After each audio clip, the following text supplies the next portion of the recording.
Bibles part of Proverbs 1. I don't know how many times I've preached out of Proverbs 1 over the years. There's so much in it because it lays the foundation of Proverbs, and Proverbs is such an important book in the Bible.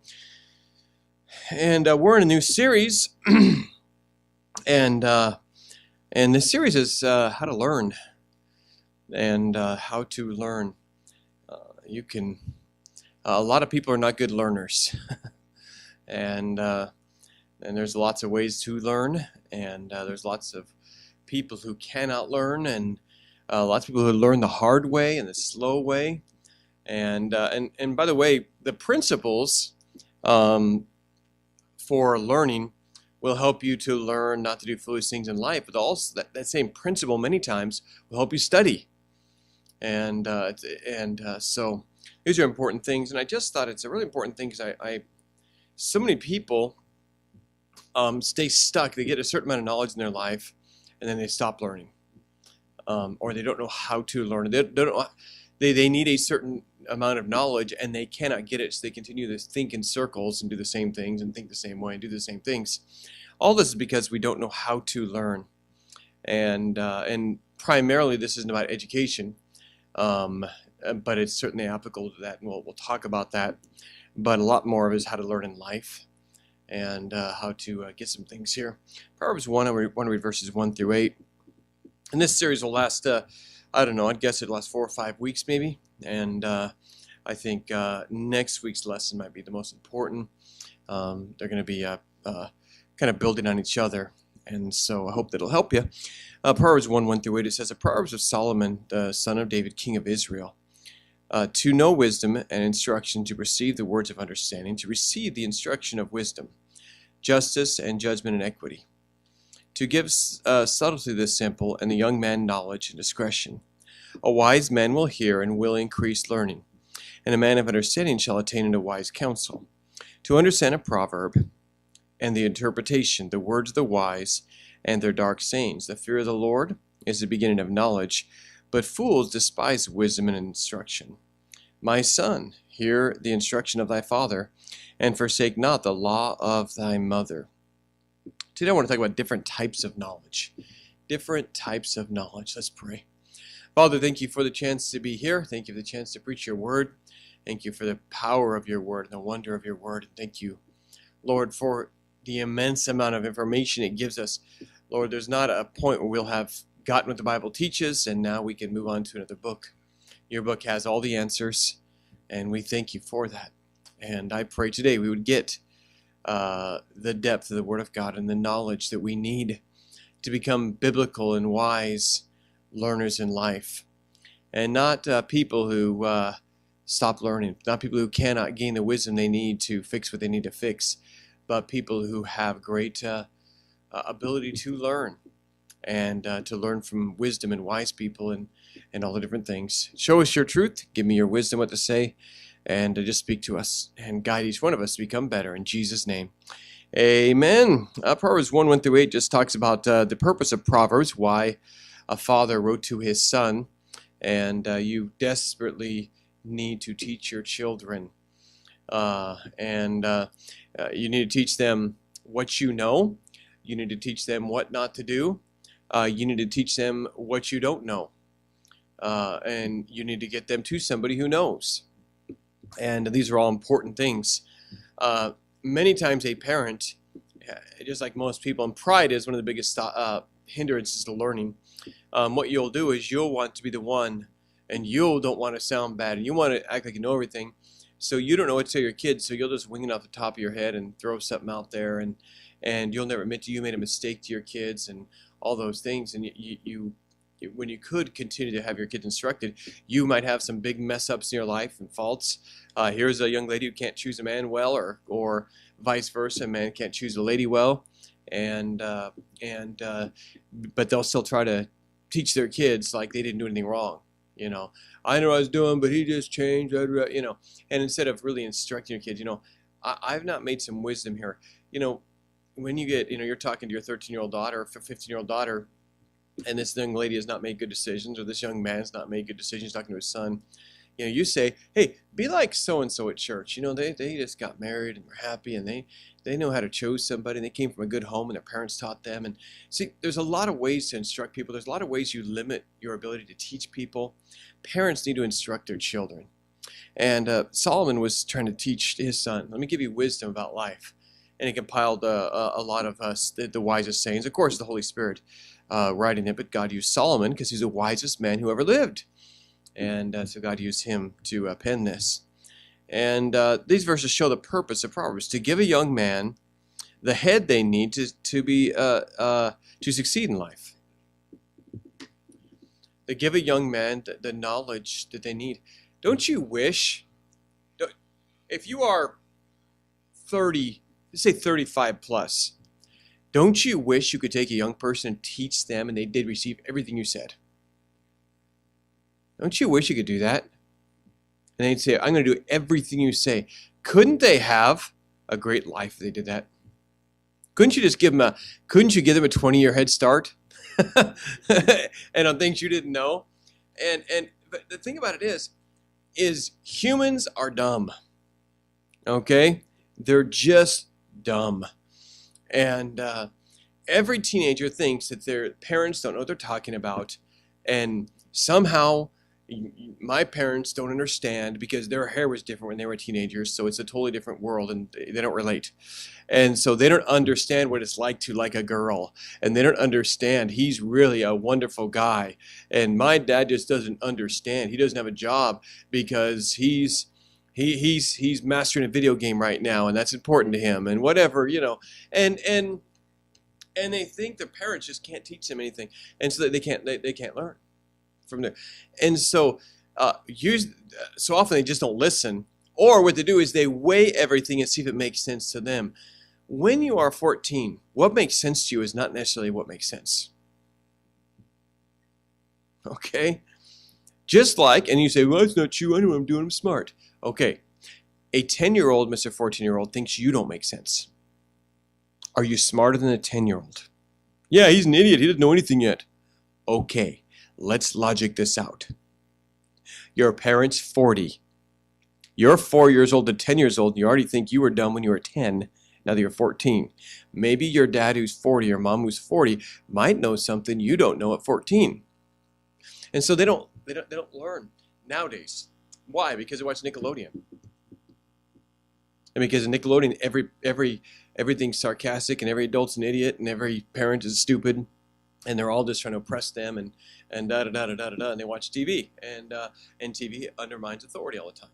And so the dad's always a dope, and the mom is always half smart, smarter than the dad, but the kids are the really ones who know everything, and they're programmed that way, and so they hear that. And so, but it's a parent's job still to teach their kids, train up a child in the way he should go, and when he's old, to not depart from it, and all the things that we're supposed to do. So Solomon took time to write something out for his child and to give him a book. Maybe his child was too young, and he said, I want to write this for him, and when he grows up, he can read it and understand it, because he won't understand it when he's 4. Too often, we have this all the time in our church, we have a 40-year-old who's coming to church desperate for knowledge and listening and soaking it up. Why? Because they didn't listen to anything between 12 and 35. They realize what they don't know now. And now, they're in 5th gear trying to learn, because they realize they don't know anything, and they've been taught all wrong, and so they seek out knowledge, and that's part of the things we'll get to in other weeks. But we've got to teach these children, and teach your children. Don't let the world raise your kids. Teach them to receive instruction. Teach them to let somebody who's older and wiser. And by the way, teach your children who to listen to. A life tells you who to listen to. Okay, the guy who's been divorced 4 times is not the guy you get counsel from about marriage. Okay, a life. What do you want to produce? The fruit, and so you look for that. People generally look for someone like them to get advice from. If you need advice, you might not want to go to someone like you, even though they relate to you because they don't have any more knowledge than you. Right? They know what it's like to be bankrupt, though. Okay. They can teach you how to get bankrupt. But you already did that. And you call them and they understand, yeah, man, that was so tough. I kept my house, but I lost my car. And they relate to you and say, yeah, man, I feel so much better talking to you. You feel better, but you didn't learn anything. But you related to them. Okay, and so you find someone who has wisdom. And so Solomon said, son, let me give you, and a lot of Proverbs, it's my son, receive what I'm saying here. I was once a child and my father instructed me. I know what I'm talking about. And so listen to me. And and then he continues on to say, what kind of wisdom I want to give you. And what kind of knowledge and what kind of information I want to give you. There's different kinds of information. We're not going to cover every single type today, but just the major ones in Proverbs. Let's look at verse 2. It says, to know wisdom and instruction, to perceive the words of understanding. So the first thing he wants them to do is to know wisdom. Wisdom is the number one thing. Okay? There's different types of knowledge that are going to be in different types of learning, okay? You're going to have understanding. You're going to have knowledge. You're going to have all these different types of information. But the number one type of information is wisdom. Okay, Proverbs 4. And verse 7. Wisdom is the principal thing. Therefore get wisdom, and with all thy getting, get understanding. So understanding is important, but it says wisdom is the most important. Wisdom is in Proverbs talks about wisdom is far above everything else, and wisdom is the primary one we need. Wisdom, and I've always had a little hard time defining it because it's kind of broad, but just a couple definitions I've used and kind of drawn up is wisdom is the real truth of what should or should not be done, or sometimes I've said wisdom is life as God views it. Okay, wisdom is the real truth of what should or should not be done. Wisdom is never wrong. Wisdom says, don't touch a hot burner. Okay? Wisdom's not wrong. Okay? You might not understand wisdom, you might not agree with wisdom. But Proverbs says, if you don't do what wisdom says, wisdom's just going to mock you.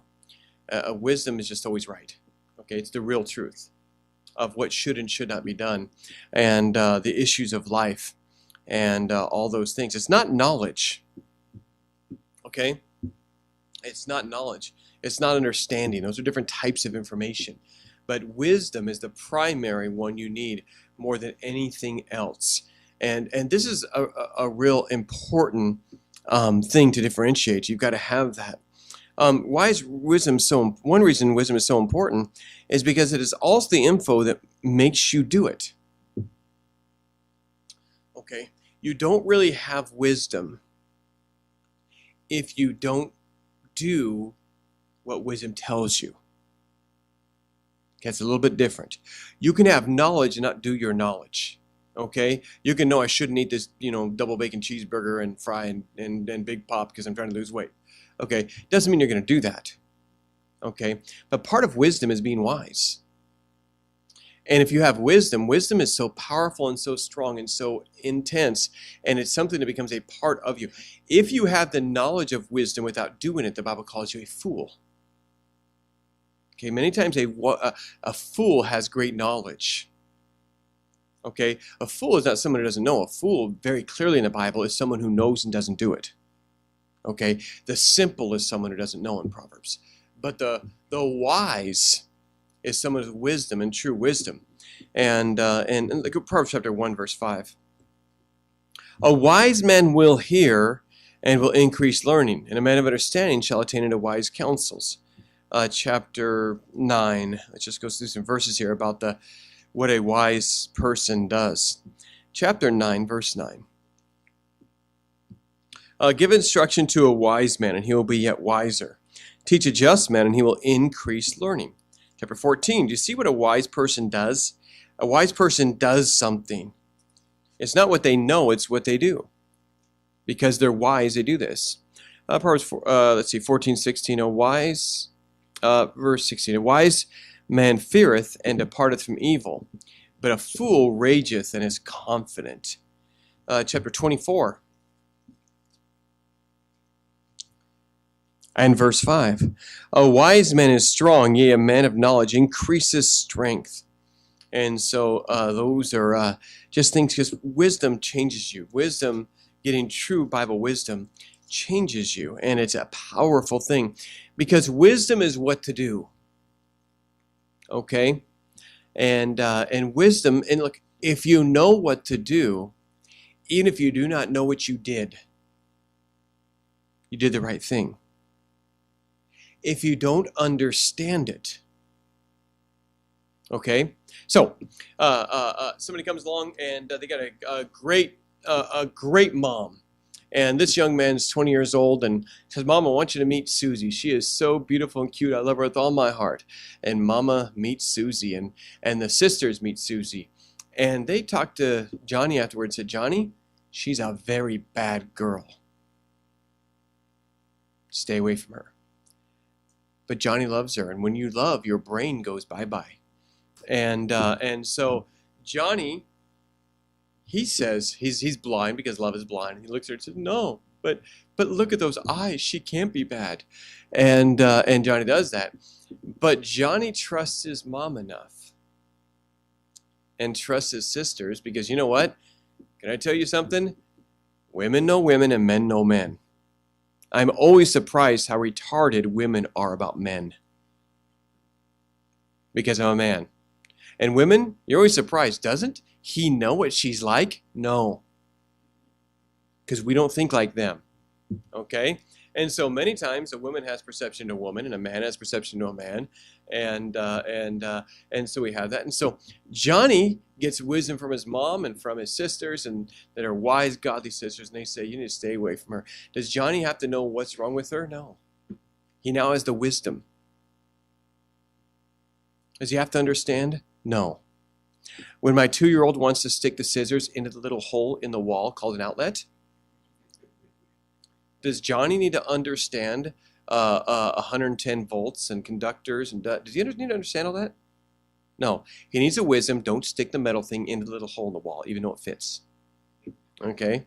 Because every boy thinks that fits. How many boys stuck something in an outlet when they were a kid? How many of you? One. All right. Only one real man here besides me. And it just looks right. The scissors or the knife fits right into that little slot there, and that's good. But if the mom or dad says don't do that, it is bad, it's dangerous. Johnny doesn't need to understand. He doesn't need to have all the knowledge. He just needs to have the wisdom that mom says that's dangerous. Okay. The problem is we've raised generations that thinks, and the TV and the media has taught them, they have to understand everything in order to obey it. Why?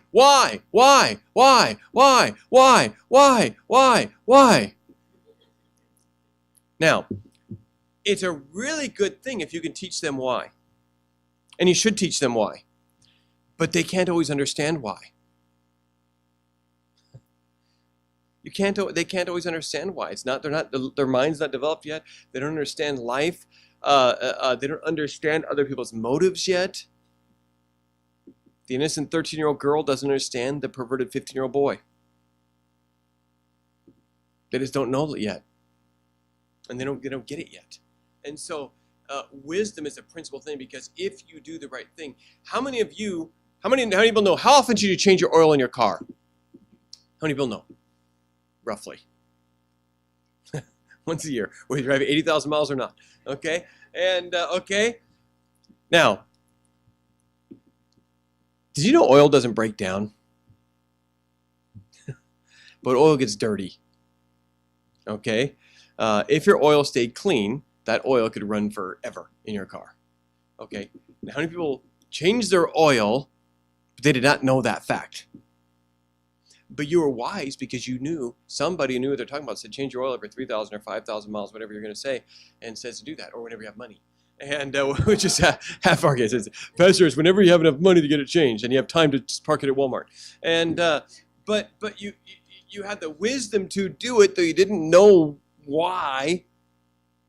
Do you understand an oil pump and an oil filter and how it pumps the system? And do you understand viscosity? And no. But if somebody wise told you you're supposed to change your oil every 5,000 miles, so you do it. It doesn't matter. Now, if you understand it, that's even better. But you can sit there and argue with the mechanic. Why? Why do I have to change every 5,000 miles? Why? I need to know the reason. Show it to me scientifically. The guy, he doesn't know either. He knows how to turn a wrench, okay? He works at Jiffy Lube. He doesn't understand viscosity and doesn't understand the breakdown of oil and petroleum and why the weight changes when the engine warms up. And he knows how to undo a oil plug and change a filter and put it back in. And the manufacturer says change every 5,000 miles. Okay? Our manufacturer, God, tells us what to do. Okay? You don't have to always understand. Job didn't understand much of what happened in his life. Okay? So knowledge is higher than understanding, for example. Next. Number 2 type of knowledge, let's go back to Proverbs 1. Number 2 type of knowledge is instruction. To know wisdom and instruction, verse 2. Instruction is a little different. I'm a little surprised at what it actually means. Instruction means chastisement. Chastisement means discipline. Okay? And discipline is like when you're getting spanked, basically. When you're in trouble and somebody corrects you. Okay? It means chastisement. It also means learning from rebuke. Okay? It says, to know wisdom and instruction. Verse 3, to receive the instruction of wisdom. The rebuke that comes from wisdom. And wisdom, and it gives you a lot of rebuke. You're learning from rebuke. And so, instruction is going to say you did that wrong. You need to do it this way. So, it's an amazing thing. People are not good at that. Their finances are bad, and instruction is telling them, look, you're struggling financially, and so you need to fix something. And they say, I was unlucky, and they continue the same patterns. They have the bad relationships, and instruction is said, you have made a bad decision here. Wisdom is instructing them. And so can you learn from instruction, from rebuke, from a failure? The problem is every man will proclaim his own goodness because we want to feel good all the time. That's a goal of our society. I want to feel good. It's a weird thing. Someone needs to realize you've been foolish. You made a big mistake. You need to stop this. And we try to tell them that. They want to feel good. I want to feel good. No, you're being negative. You did something wrong. You need to learn from it. Look, we've got the TV preachers who all they talk about is how wonderful and how good you are and all that stuff, but it just ruins lives. Look, your relationship, your money, your life, your this, your that. I will never forget. I had a guy in Bible college, and he came to pick me up early on Sunday morning. He was taking me to the bus center to pick up the bus. It was early in the morning, and I've had a year and a half of mechanic school and a little bit about cars, and he puts his car into gear and it doesn't go anywhere, and he starts revving it, and all of a sudden it goes clunk into gear. And I said, "You're low on transmission fluid." He says, "I know." He said, "I know. I just haven't had time."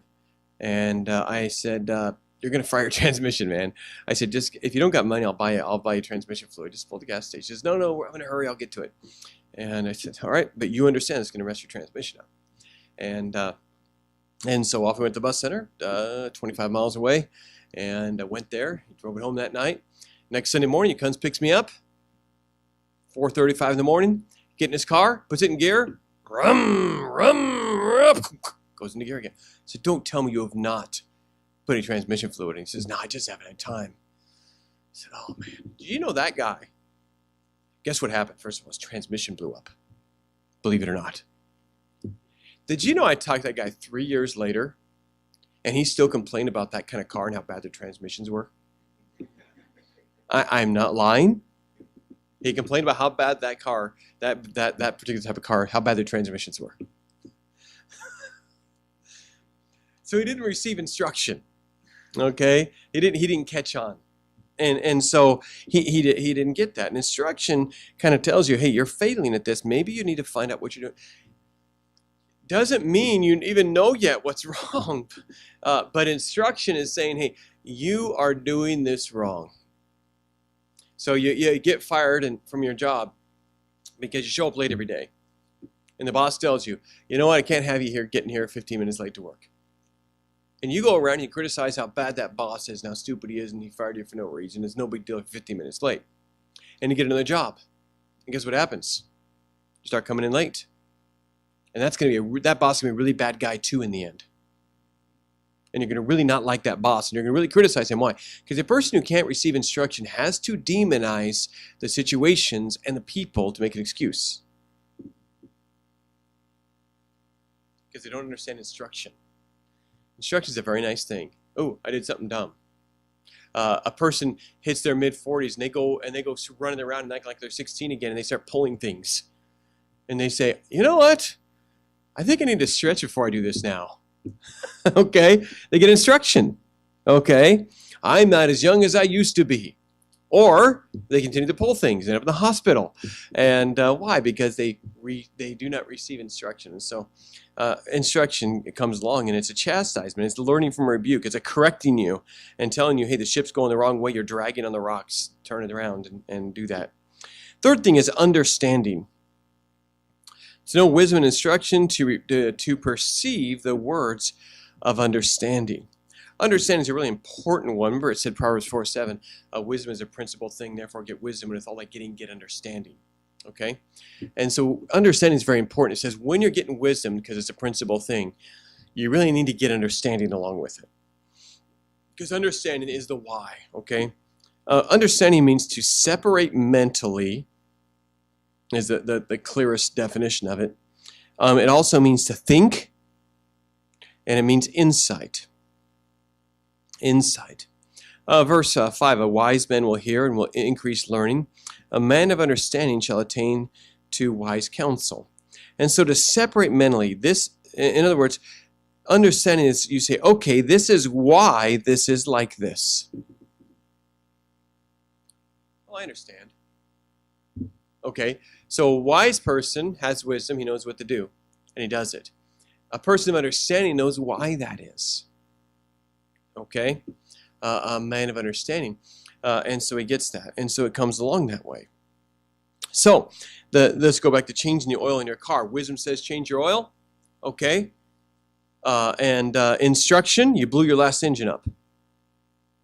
And so there's your instruction on it. Understanding is understanding the oil breaks down, it leaks out, and it gets too low, and all those things.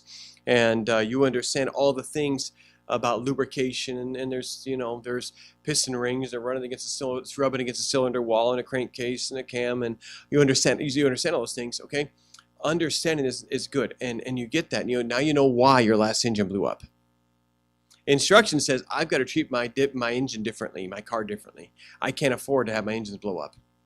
Wisdom says change your oil. Okay, so do you see how all these different types of knowledge can help you? Okay, all these different things are all different types of knowledge, and every single one of them has a place, and you have that. So wisdom says a woman needs to be hear I love you. A man does not understand that normally. I know my wife loves me. She doesn't need to tell me. I don't understand. Okay, you do not need to worry about the understanding. You need to worry about the wisdom. Just tell her every day. What if I tell her too much? You're not going to tell her too much. She's a woman. It's impossible. And well, maybe if you stood in front of her 24 hours a day, she'd slap you eventually. But you know what? Well, I don't understand. We said I love you when we got married, and I know she loves me. I don't need to hear it. So you don't understand, and you're not going to do what's wise. If you get the wisdom, you get biscuits and gravy in the morning. You get snuggles. You get all kinds of nice things. But if you don't have the understanding, it doesn't matter. But you know what? It would be great if you could understand a woman a little bit more. Understand why she's like she is. Understand her needs. Okay? Understanding, it's good to get that. You wonder why she's so cold to you. Because instruction is telling you, you don't tell her you love her enough. So wisdom told you to do it. You don't know why.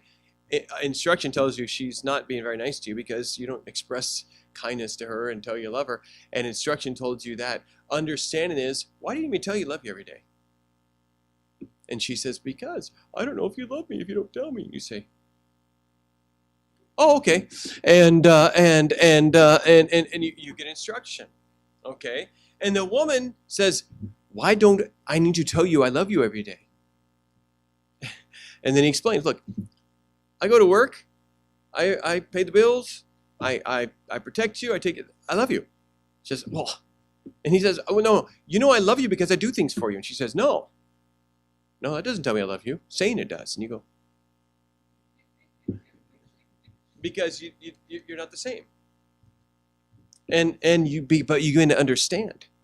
Now, I've been married 25 years. I understand a woman much better than an 18-year-old. Now, do I totally understand a woman? No, it's possible. They're weird. And but do I totally understand a woman? No, I don't understand a woman who can tell you she loves you and 15 seconds later say she hates you and means it both times. I don't understand that. Okay, but that's okay. I get a lot more than I used to, and I get understanding. I understand her needs. I understand she's wired different than me. I understand that, and so you get these things, and these things are all different. They all help you to understand and know what to do and know how to deal with life. Next one is subtlety, and again, we're not getting to every little thing, but let me give you just some basic ones here. Verse 4: to give subtlety to the simple. To give subtlety to the simple. To the young man, knowledge and discretion. Subtlety is a fascinating word. The word means good trickery. Good trickery. It also means guile. Okay? Now, I believe in it being innocent. I think, Romans 16, be simple concerning evil. Wise concerning that which is good, simple concerning evil. I think innocence is a really good thing, but I think subtlety is really good. In other words, you raise an innocent kid, but a kid who cannot get ripped off or taken advantage of. Okay? They don't need to be everything immoral, and they don't need to know the newest rap singer. They don't need to know all that trash. But you know what? They can go and make a transaction. They can go deal with it. They know how to say no to somebody. They know how to. They have subtlety. They have good trickery. They have knowledge. Now, okay, illustration. So I'm in Haiti this week, and I get off at the airport, and here is American white guy with money, which they think, but they are wrong, And here comes the guy selling stuff to me. And he comes up to me, and he says he had some things to sell, and I hadn't bought souvenirs. I just haven't had the right situation in time. And I got to buy some souvenir. And he has these really neat pair of sandals with Haiti on them. They're really cool. And so I should have brought them today. And I look at those things, and I thought those are pretty. That's pretty cool. I like those sandals. One of my kids really like those. And he says, "Oh, you got to buy. I have this." And he starts talking to me in his little limited English. And I said, "No. I'm going." And I started getting my luggage, but. Now, I like those sandals. And so he goes and stands in front of me now. And he says, how much you want? How much? I said, how much the sandals? And he says, 20. Okay, now, in Haiti, $1 is a lot of money. Okay, think making $100 a month. Okay, think of, $100 a month. Think how much $20 is. Okay, it's a lot of money. Okay, and so, but in Haiti, the money they use is goods, and goods are 62 goods in $1. And he says 20. I said 20 goods, and he says no. It's like it's not 40 cents or something. He said no, U.S. I said no way. I gotta go. And so I grabbed my luggage. How much you want to pay? I told you 60. I said 20 goods. He starts laughing. No. For you. Like I'm his best friend and he loves me or whatever. For you. $15. I said, never mind. I said, it's no big deal. I'll go buy some in the airport. Now, I've been to every market in a bunch of third world countries. I know how to deal with these guys. But you know what? You know what a lot of people do? Okay, I guess I have to give you $20. I like those sandals. Not me, man. I'm too cheap. And you know what? If you know how to get a bargain. Then I said, no, too much. I'm not going to buy it. He says, oh, no, it's worth it. Look, it's leather. It's nice. I said, no. And so anyway, well, I did. I usually do. I turned to my Haitians. I said, how much is this worth? And they start arguing. I just stand around there waiting. And finally, they said, the Haitian said to me, it's worth $10. That's a good price. I said, I'll give you $10. He says, okay, $10. So I gave him $10. Okay? That is subtlety. Okay, it's subtlety. It's knowing how to do that. And it's knowing how to deal with things. Look, subtlety is you go to the new car dealer and you don't pay the price in the window. Matter of fact, subtlety says don't buy a new car. Buy it from the person who has it for 6 months if you're going to buy a newer car, and have the value drop by about 30% after 6 months. And but you know how to do things. You know how to deal with people in life. When the heroin addict walks up to me outside, you know how to deal with them. And that subtlety. And everybody needs to know. It's a non-immoral street smart. And you need to know how to not get ripped off, how not to be taken advantage of, how to deal with people, how to do all those things. You need to know how to do these things. When I go normally, if I go to a market, I walk through, I look at the things, I try them out, they try to sell them all to me. I pick out this pair of sunglasses, or I pick out this, this spoon I like or whatever. Then I walk off and I go get the National and I say, hey, that spoon over there I was looking at, can you go back and buy that? Here's some money. And then they go negotiate the price. And I just act like I wasn't interested. Subtlety. And that good trickery and guile, knowing how to deal with situations and people and things in life, and wisdom of what to say at the right times, and all those things is important. It's a type of knowledge we need to get. Number 5, knowledge. Knowledge. Verse 4, to give subtlety to the simple, to the young man knowledge and discretion. Knowledge. Now, knowledge is the easiest one. Knowledge is knowledge. It's pretty much the way you know the word. It also means cunning or awareness. But its main meaning is just you're aware, you have the information. The best way to understand knowledge is just information. And it's your mind is full of things. One of the good things you'll find in life is you know a lot about everything, a little bit about everything at least, and have a pretty good broad knowledge of life and things like that. The beginning of real knowledge, verse 7, it tells us the fear of the Lord is the beginning of knowledge. Why? Because your whole worldview of knowledge is based on what your whole knowledge base is based on your worldview. And it really does that. Your finances, you look at them two different ways. There's a secular financial view. How much can I get? I need to get a lot of money. I need to get ahead. I need to get a bunch of stuff. Bible point of view is money is how much can I give, and I've just got to have my daily needs met and be content with today. It's totally different view. So your knowledge of finances and how you look at money is massively different depending on what money is for.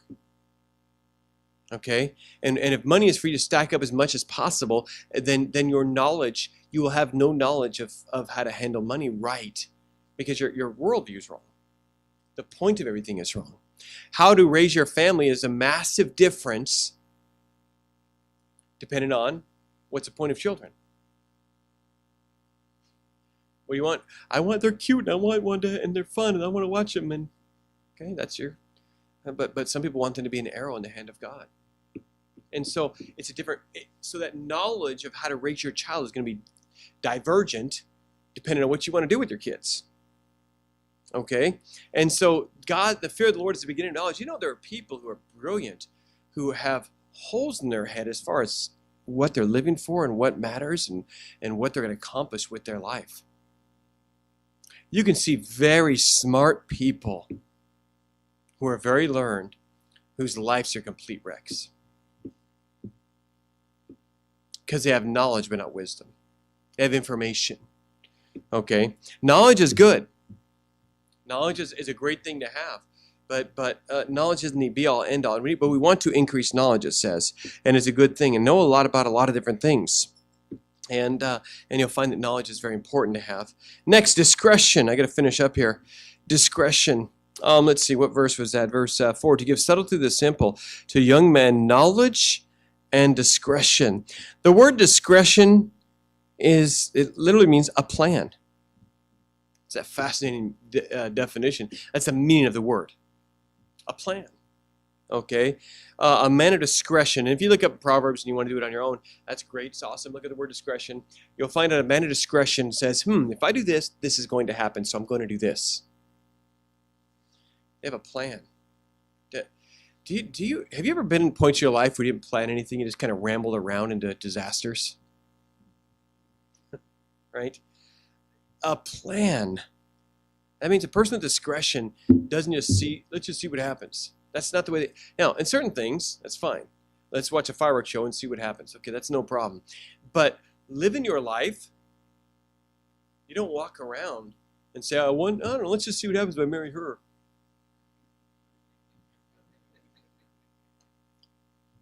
No, you have a plan. Why are you doing that? If I do this, you know what? I have some real troubles in my life. I need to figure out why and what I'm going to do to fix it. Okay?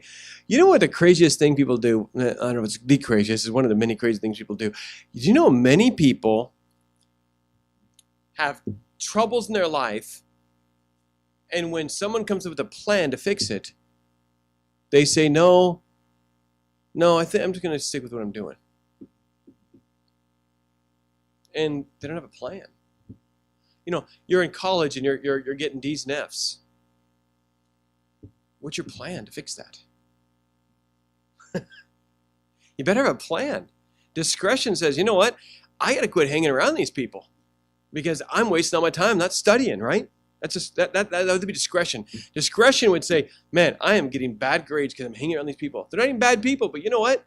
I have got to free up my time here so I can study. That's discretion. Discretion comes up with, it says, I need to do this to end up here. Okay? A young person says, I want to be a millionaire. How? I don't know. Let's be one. Maybe Wendy's will work there and they'll make you $1 million. And you don't even know, you got to have some kind of plan. Discretion says, if you want to get here, you got to do it, how? How are you going to get there? And so these are different types of knowledge. So in life, there's different types of knowledge you need. You might need wisdom. You might need understanding or instruction or subtlety or knowledge or discretion. There's different types of knowledge. We've got to learn these things. The series will be how to learn. But I want you to understand there's lots of different types of knowledge. You might need to go heavy on one type of knowledge. And that's okay. To have wisdom enough to do that, to know that about yourself, will really help you. And then you also, as you read in there, verse 5, it says, a wise man will hear and will increase learning, and a man of understanding shall attain to wise counsels. One of the things that a wise person does, they find someone who does good at what they're not good at and learns from them. That sounds so simple, and it sounds so obvious. You think everybody would do that. But here's the problem. When the young man or the young lady who is terrible in their relationships goes to the person who has wisdom, guess what the person with wisdom is going to tell you? You got to stop doing this. You got to stop doing this. You got to stop doing this. And a foolish person says this, I already know what they're going to say. So you already know what you should be doing. And they don't go and get wise counsel from somebody. Why? Because they're going to feel bad and have to make a change.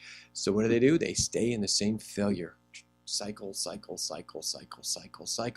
Because they won't go to someone because they know that someone is going to tell them they're being foolish. They need to make changes. They need to fix something. Instead of just patting them on the back and saying, you're wonderful. You're just really unlucky. You're great. Look in the mirror and smile and tell yourself how wonderful you are. You're a winner. And that feels good, but don't fix anything. Okay? And so, sometimes they can teach you something. I understand something, not everybody, sometimes people, you have a problem gaining weight and you go to a skinny person and I say, how do you lose so much weight? And they say, I don't care. Everything I eat doesn't matter. Well, that person, they're evil. It doesn't matter. You can't learn anything from them. But a lot of times a person can teach you something. Okay? And they're there for a reason. Okay? So get instruction and learn different types of knowledge.